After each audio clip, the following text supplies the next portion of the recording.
Hey, good morning, good afternoon, or good evening, wherever the heck you are, whatever the heck you're doing. I am so glad you're here. Now, sales professionals, why is it important to have a personal brand? And what is a personal brand? And how do you build it? And inside, outside, upside, downside, what is all this stuff? So today I'm going to talk with Ian Moyse. He is just phenomenal. He knows a ton of stuff about sales. He's an EMEA sales director at Natterbox. He's a cloud and social influencer. He's a blogger and speaker. He's all over the place. He's in Wokingham, Berkshire, UK, and he's got a lot more work to do today, but he decided he's going to join me today so we can talk about personal branding for sales professionals because it's super, super important. So what's up, Ian? How are you?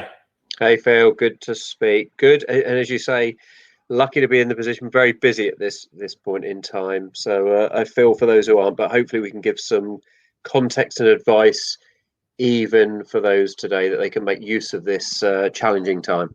Absolutely. Absolutely. Well, let's start. Let's define a personal brand because it gets bandied about and not always clear on what the heck is going on. So let's talk. What is a personal brand to you, Ian? Sure. Yeah. And it sounds illustrious, right? And I fell into this by accident and didn't know what it was called that, but it's about what impression do people get of you? What do you put out there in any way they can get information on you? What is the brand? So like a corporate brand, you'll get a feeling when you hear a name of a brand based on any interaction, anything you've seen about them, whether it be an advert, whether it be a billboard, whether it be an engagement you've had with them, anything. That's what you feel of that brand. And to that respect, it's what do people see and feel of you? So the simplest point is social media, right? And right now it's more important than we've ever seen before because we don't have a human handshake. It's a digital handshake. So here we're talking, Phil, and yeah, you've connected with me. We've seen each other's profiles. That is happening more now than ever. Everyone that's listening to this in the period of COVID, we're all, for the first time ever, have exactly the same contextual experience. And most of the people, and certainly ones listening to this, you do it now, but have been on these sort of things, right? Web conferences, whether it's Zoom, Hangouts, Teams, whatever it is, the adverts are on TV. We've been pushed into a digital world. So the first time you're interacting with someone, it's a digital footprint. I've been doing, as a sales leader with my sales team, many customer engagement calls today and through the time that this has been going on. And what do? You're going to talk to someone, you check them out quickly beforehand. Even if you didn't do it before, you're more likely to do it now. And that becomes their personal brand. What do you see of them? How do they present themselves? And for salespeople, incredibly important, right? It's the advice we were always given. The first impression counts. Make that first impression strong.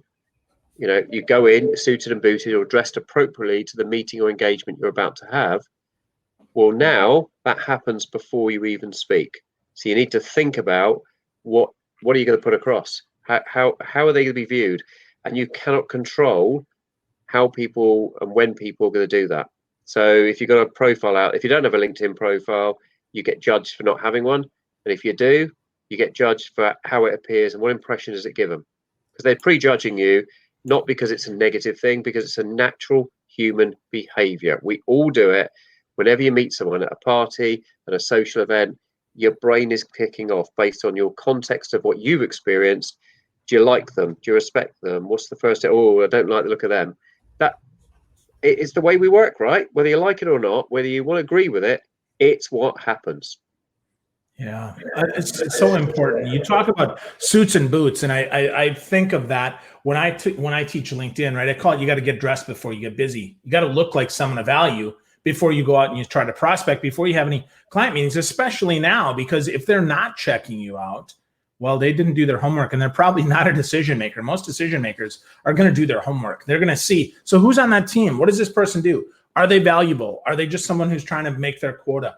All those different things. But as a sales leader, Ian, how do you first of all, how do you make sure that your team sees your brand? I mean, do you require your team to connect to you, recommend it? I mean, how does that work? How do you position it? So yes, there's I think this is lots of micro activities. There's not one big golden key where you do this one thing and it's more important than everything else. And in that, to that question, if we have a new employee going to join, guess what? I say to my team, they're joining next week. Why don't you reach out and connect with them? Connect with them before they've even joined, right? And I often get the new person joining going, oh, it's great to hear you all reaching out to me.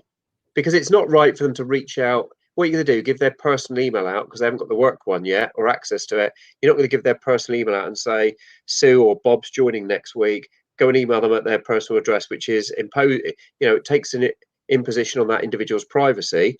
But saying, here's their LinkedIn profile, which is a public profile, right? They've decided to put it there. It's what it's there for. Go and reach them and welcome them.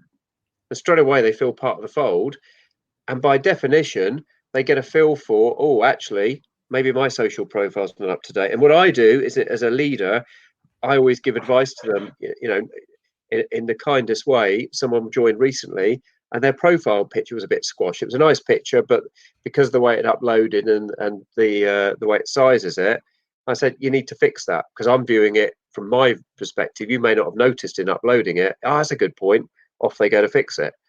And I give nudges to my team of how about this? Why don't you get a recommendation? That customer said a great thing to you, right? The customer loved it. They just said this. Look at the endorsement we got. Great. Go and ask them to put on your LinkedIn profile. It's public. It's a public endorsement. And people who do that often are endorsing not just you. Oh, Dave did a great job for us and his business has really supported us. You want that in the public domain. And going to them and saying, can I have a press release or something about that? It's a lot easier. Ask them to put in your LinkedIn profile. Most people just do it. They don't think about all the officialdom and all the complexity of approval because it's just a social thing. And straight away, you've got a nice endorsement for you that goes with you throughout your career, right? It's not just for where you are today, and it's a step up for you. And you've got just it's asking for recommendations, asking for introductions. Beautiful platform to do it, but salespeople I see forget to do it. Yeah, I see that too. That's really interesting. I see a lot of folks forget that, and I think the reason for that is it's not it's not demonstrated by their leader, right? A lot of times, the speed of the leader is the speed of the team. So as leaders, it's incumbent. If we're in sales, we need to encourage our team. We need to set the standard. We need to be welcoming our new people, connecting with them, and then encouraging the team. To your point about giving feedback about their profile, it's an opportunity to step up the game. Absolutely. And then, if I may, I often do things like this. And it's welcoming when afterwards, sometimes what I get is reach outs from people saying, I saw that later on, I saw the recording of it and I really love that point. I just wanted to say and connect. And guess what I do? I reach back at, oh, great. Thanks for connecting. Thanks for the comment. If you really loved it, by all means, write a recommendation here. They've just opened it up for it, right? And if to get 10 people do that and 5 write recommendations that, oh, the podcast was great, boom, boom, boom, straight away, that's added equity to your personal brand that stays with you. It's really easy. Wow, that's a great point, right? So even now, right? If people are watching, if people are listening, I see we've got Melissa, Carol, Jen, and Karen. If you're watching, if you like this at the end, right? So think about writing up a recommendation. Think about taking the time to do that, or not necessarily even just for us, but for others as well that you've enjoyed. Yeah. Let people know what you enjoyed, why you enjoyed it, how it helped you. Because it really benefits everybody, right? Because that way people that are like you see that and say, well, that's interesting. Well, let me give you another hack now. I like little hacks, right? Things that you can take action on that don't cost a little bit of time, but they're not big things that you're going to put off because you've got too much else on. So your profile on social, whichever platform, whether it's, and you can do this for personal, how did you decide which picture to use? Because pictures paint 1,000 words. It's the first thing people look at. Again, you don't want an empty profile picture because people don't want to connect. It doesn't feel right. It's like turning up at a meeting with a bag over your head, right? I don't want you to see what I look like. So you need to have a profile picture. Every recommendation talks that's the basics. But how do you decide which one? And what most people do is look at the one that they like. I think I look best in that one. Or they ask their friends and family, which one are these ones? And off they go. I've scientifically tested mine, and you can all do it. So the reason my picture is the one it is today, and I've got some new ones that have been done, which I haven't used fully yet because I need to test, because I don't know which ones. And the test I'm going to do, I've done them with glasses, without glasses, with a jacket, with a different color jacket. We did a whole load with a guy that does headshot photos, called the Headshot Guy, who I know. So, and I'm going to test them. But how you do this is there's a site called photofeeler.com, and you can either pay to have your photo tested, which is cheap, or just do it for free by rating other people's. So you're giving value to them. You'll earn some points, and then you can just put yours in, and your credits can be used against it for free. And here's the test. I normally, when I'm presenting this or speaking on this, I have some slides where I show this, but I've got a nice one where I tested the original photo I had was like this. And then in the pro headshots we did at that point, we did some like that. My one on the profile cosmetically was, oh, I don't have glasses, right? It was like this.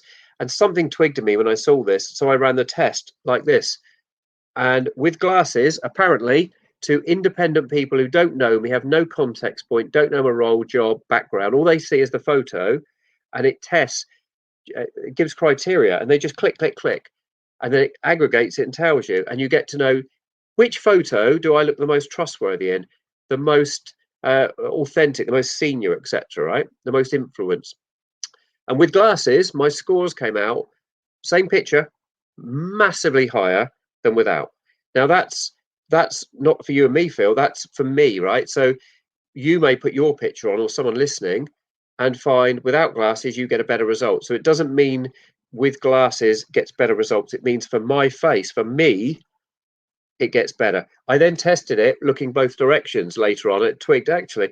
That's why if you look at my profile picture, it's the picture it is looking in the direction it is, because that got the highest results of first impression. And you can't please everyone all the time, right? But the general consensus was that was the one that gave me the most credibility on just the picture view.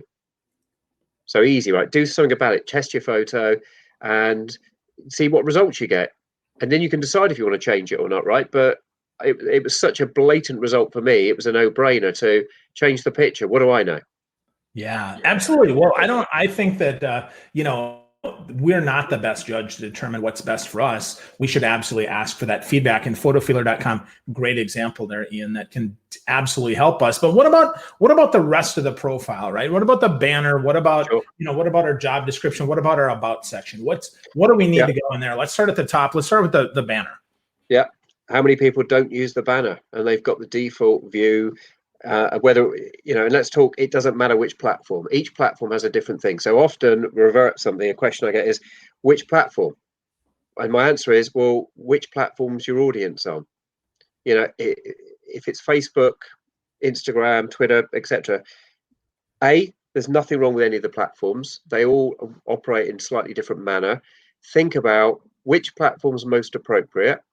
Don't try and do them all unless it's appropriate. Now, because I got into social influence, and the more I got into it, I'm now on all the platforms, even Zing, the German LinkedIn, etc. Because by the nature of the beast, I want to understand them and also have a good brand on a wider region. Initially, it's just on LinkedIn, didn't touch the others. But then as I got dragged into this, I started to experiment. So you don't have to be on every platform, right? Instagram, if you're a graphic designer, that's the platform you probably want to be on because of the nature of the beast. So pick the platform appropriate to the audience you want to address and do it well. And then based on the platform, to your question, Phil, is what's the opportunity for whether it be a banner, whether it be links. All the profiles typically allow you to put at least one link. What link? Choose carefully. Make use of the link. If you've got Twitter and LinkedIn, link them to each other.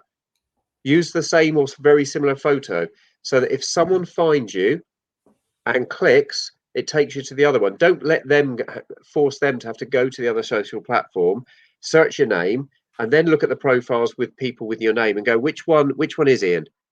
Is it that one? Which one? Actually, it should be instantaneous. I make it easy for you as the audience to find me on any platform quickly and easily. It shouldn't be effort on your part to do so. I should make it easy. And because I make it easy, you're more likely to interact. Absolutely. It's almost like wearing a name tag, right? We have a name tag so people know our name. We do the same thing on social by having similar pictures, similar usernames, similar biographies, and we post similar, though not necessarily exactly the same stuff. Really good example there, Ian. So let's talk a little bit about the internal brand, right? Let's talk about how we make sure that we have that, because we know that if you just spend time externally on your brand. Sometimes internally, people don't know who you are and what you stand for. So how do you encourage your team as a sales leader to focus on their internal brand, and what does that consist of for them? So, the brand isn't just social. It's about what is the perception of someone else? If you ask someone that name, what is it? What do you want them to say about you? So I'm constantly driving my team on any system we're on, get the details in, right? We're a member of several sales, the APS, the ISM, professional selling organizations. They have portals where you're all linked. Put your profile in, put your picture in. I hate it when people just have a profile. The profile gives you space to use, whether it be your title, your bio, whatever it is. Make use of it. It's there for free. Make yourself look good wherever it is. If it's on these sort of platforms, if you use Hangouts or if you use Skype, you can have your profile picture. Again, use the same one. Fill it in. Don't leave it blank. For a little bit of laziness, you just look a little bit slack, right? And sales is about first impressions and what people judge you by. People don't just buy the product and the company. They buy you as an individual and the interaction they have with you. Make every interaction as professional and as consistent as possible. So, for example, I'll twist it a little bit. During COVID, what have you got your teams doing? This is a valuable time. Yes, if you're up and running as we are, we're lucky enough to be in a technology sector of the market that is needed right now with cloud telephony. But whatever's going on, make positive use of the time. So I have my team. We work in the Salesforce ecosystem, who offer what are called Trailheads, online learning system, learning management platform. And there's 800 courses. I've got them. Guys, let's get our grades up on that as part of what you're doing. Try and spend half an hour a day. Let's learn something and also improve our equity. And you get badges. And guess what? Those badges, put them on your LinkedIn profile that you've done something. And if you ever get asked at the end of this, the biggest question everyone's going to get out of COVID at some point is, what did you do during that period? If you have to go for an interview in 2 years' time, I bet someone, without even thinking, is going to ask it, because we've all been through it, and it's an obvious, relaxed question. Come up with have a good, positive answer. It shows your character and what you achieved. Yeah, definitely. Well, that also, again, shows internally. You get to set the example for the team. You get to show others, that you're stepping up. And frankly, in sales, right, if right now is a time where all your team is doing is building a relationship and maybe not able to build as much pipeline or as much quota attainment as you'd like, the fact that they're learning, they can still get their competitive juices flowing, still be valuable in that. And I love to hear that as a sales trainer, Ian, because that's really important, right? This is a critical time. We have a choice whether to move forward or to retreat. And I think it's important that even if we can't push the business forward, we should push ourselves forward and try to improve and try to get better. Yeah, I think you had a good point. It's about leading by example, right?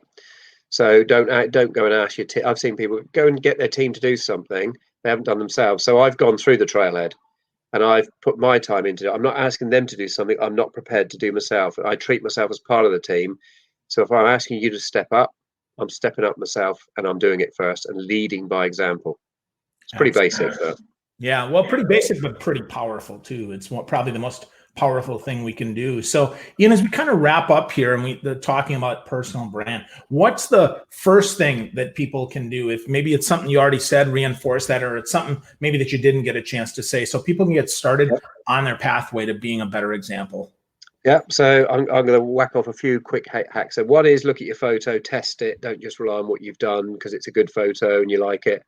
Two, look at your bio, look at how you present yourself on there, make it more personable.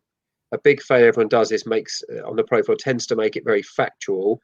You're a human being. If you met someone in person, you don't talk robotically.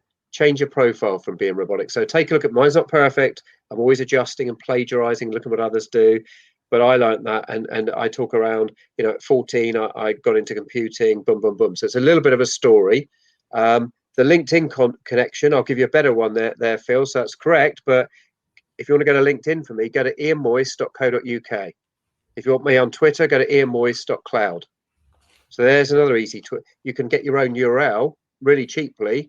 And rather than type that in that's on the screen there, ianmoyse.co.uk is a lot easier, right? And I can remember it. I can remember the LinkedIn one with all the bits and bobs. So again, I've made it easier and more professional as a personal brand for a few dollars or bucks or pounds a year to register my own domain and just map it. Thank you. A lot easier, right? A lot more friendly. That'll take them a LinkedIn profile, ianmoyse.cloud, Twitter, and I've done it for all my social profiles. So it's about those little tweaks and that make you different to the other 1,000, 10,000 people that someone speaks to. And on those profiles, think about creating your own content. You know, write a blog during COVID, create a blog. And I've advised a few people on this. Content, engage, you know, insightful content on there that you've created yourself. And on LinkedIn, you can post your own content. It's like your own blog without having to worry about WordPress or going and setting anything up. Just create an article on there and you can format it and put pictures in and make it interesting. Again, have a look at my profile. There's some examples. You've all got insight, you've all got experience, whether it be working from home. The challenges of working from home. Someone I got to know not so far away from me has started a blog on the, you know, it's about working dads, and he does podcasts and he does blogs about the challenges. That's his audience, and the distractions now of children at home with technology and all that sort of stuff. You've all got a viewpoint or something that you could write about because you know it. Why not create something? Why not show that you, and that shows the world and gets engagement from an audience, and it gets you practice at doing something different, right? Yeah, absolutely.